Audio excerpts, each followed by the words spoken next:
Rhythmic behaviors are all around us.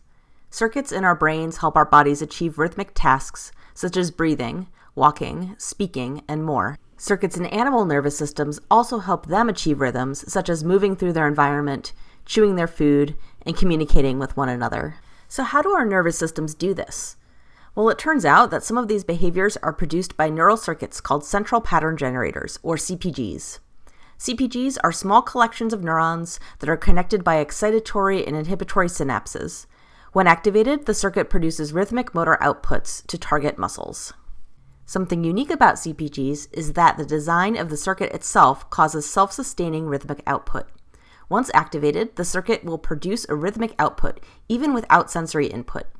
The rhythmic neural output then activates muscles to produce rhythmic behavioral or physiological patterns. That said, sensory inputs can affect whether the CPG stops, starts, or changes its activity pattern, such as transitioning from walking to galloping. Research on CPGs has helped us understand the importance of pacemaker neurons, as well as reciprocal inhibition in generating rhythmic patterns. Pacemaker neurons produce rhythmic activity on their own, alternating between resting and firing bursts of action potentials.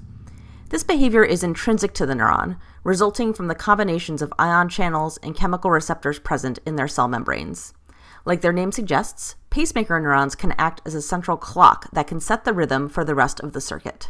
But do CPGs need pacemaker neurons to create rhythmic output?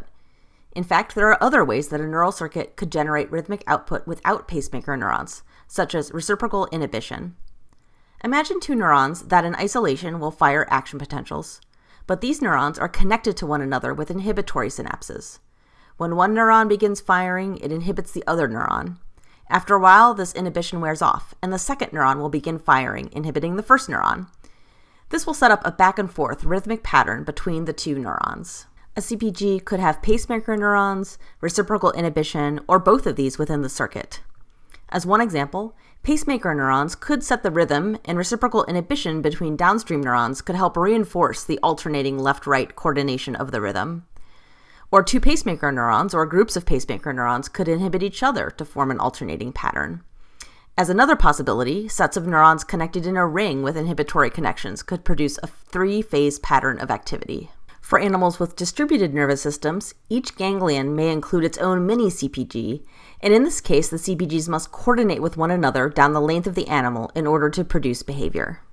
The ways in which we can tell how CPGs are organized and how signals can modulate CPG activity over time are active areas in neuroscience research. That's a subject for another video.